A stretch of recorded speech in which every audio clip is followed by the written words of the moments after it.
ओम नमो भगवते वासुदेवाय नमः। जय श्री हरि। आपके अपने चैनल जय माँ कंचक में आपका बहुत बहुत स्वागत है। माता रानी की कृपा आप और आपके परिवार पर सदा सर्वदा बनी रहे। तो आज की वीडियो में हम पुरुषोत्तम मास यानी कि अधिक मास महात्म्य का कथा अध्याय 10वां आपके सामने प्रस्तुत करने जा रहे हैं। उम्मीद करती हूँ वीडियो आपको पसंद आएगी। जय श्री हरि।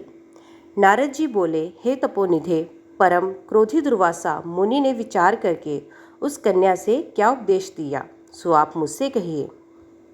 सूत जी बोले, हे द्विजो, नारद का वचन सुनकर समस्त प्राणियों का हित कर दुर्वासा का गृह वचन बद्री नारायण बोले।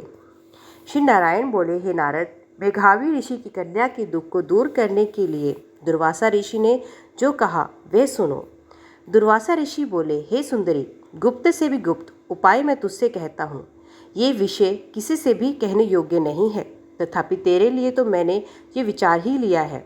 मैं विस्तार पूर्वक ना कहकर तुझसे संक्षेप में कहता हूँ। हे सुभगे, इस मास से तीसरा मास जो आवेगा वे पुरुषोत्तम मास है। इस मास में तीर्थ में स्नान कर मनुष्य भ्रूण हत्या से छूट जाता है। हे सुंदरी, कार्तिक आदि 12 मासों में इस पुरुषोत्तम मास के बराबर कोई मास नहीं है। जितने मास तथा पक्ष और पर्व हैं वे सब पुरुषोत्तम मास की 16वीं कला के बराबर भी नहीं हैं। वेदोक्त साधन और जो परम पद प्राप्ति के साधन हैं वे भी इस मास की 16वीं कला के बराबर नहीं हैं। 12,000 वर्ष गंगा स्नान करने से जो फल मिलता है और सिंहस्थ गुरु में गोदावरी पर एक बार स्नान करने से जो फल मिलता है, हे सुंदरी, वही फल पुरुषोत्तम मास में किसी भी तीर्थ पर एक बार स्नान करने मात्र से मिल जाता है। हे बाले, ये मास श्री कृष्ण का अत्यंत प्यारा है और नाम से ही ये भगवान का स्मारक है।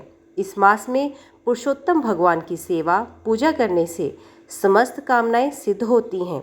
अत इस पुरुषोत्तम मास का तू शीघ्र व्रत कर। पुरुषोत्तम भगवान की तरह प्रसन्नतापूर्वक मैंने भी इस मास की सेवा की है। एक समय क्रोध में मैंने अम्बरीश राजा को भस्म करने के लिए अर्थकृत्या भेजी थी। सो हे बाले, तब हरि ने जलता हुआ सुदर्शन चक्र मुझको ही भस्म करने के लिए उसी समय मेरे पास भेजा। तब पुरुषोत्तम मास के प्रभाव से ही वे चक्र हट गया। हे सुंदरे, वे चक्र त्रिलोकी को भस्म करने का सामर्थ्य रखने वाला जब मेरे पास आकर खाली चला गया तब मुझे बड़ा विस्मय हुआ। इसलिए हे सुभगे, तू श्री पुरुषोत्तम मास का व्रत कर। इस प्रकार मुनि की कन्या को कहकर दुर्वासा ऋषि ने विराम लिया। श्री कृष्ण जी बोले, हे राजन, दुर्वासा का वचन सुन। भावों की प्रबलता के कारण असूया से प्रेरित वे कन्या मूर्खतावश दुर्वासा से बोली। बाला बोली, हे ब्राह्मण, हे मुने, आपने जो कहा वे मुझे रुचता नहीं है। माघ आदि मास कैसे कुछ भी फल देने वाले नहीं हैं। कार्तिक मास कम है ऐसा आप कैसे कहते हैं? सो कहिए, विशाख मास सेवित हुआ किया इच्छित कामों को नहीं देता। सदाशिव आदि से लेकर सब देवता सेवा करने पर क्या फल नहीं देते? अथवा पृथ्वी पर प्रत्यक्ष देव सूर्य और जगत की माता देवी क्या सब कामनाओं को देने वाली नहीं है? श्री गणेश क्या सेवा पाकर इच्छित वर नहीं देते? व्यक्तिपात आदि योगों को और शर्वादि देवताओं को भी सबको उल्लंघन करके पुरुषोत्तम मास की प्रशंसा करते क्या आपको लज्जा नहीं आती? ये मास तो बड़ा मलिन है और सब कामों में निंदित है।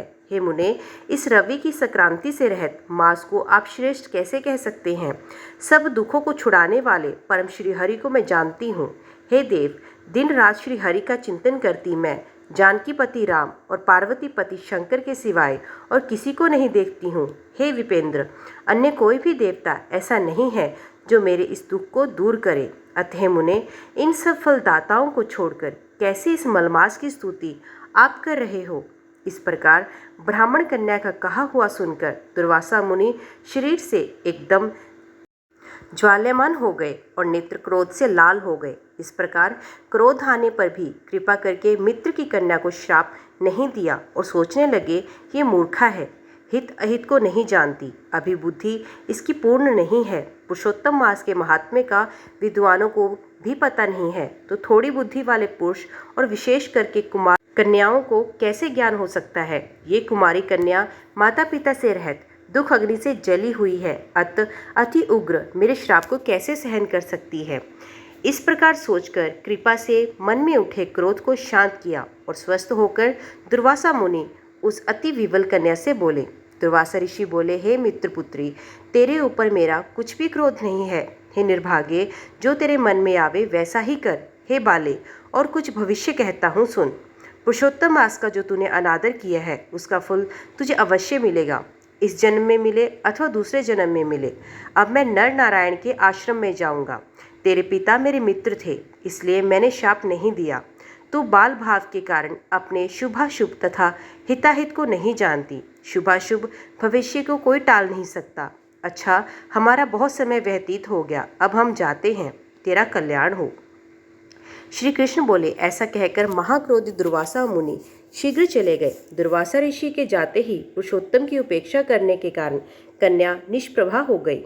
तदंतर बहुत देर तक कन्या ने सोच विचार कर ये निश्चय किया कि देवताओं के भी देवता तत्काल फल देने वाले पार्वतीपति शिव की तप द्वारा आराधना करूंगी।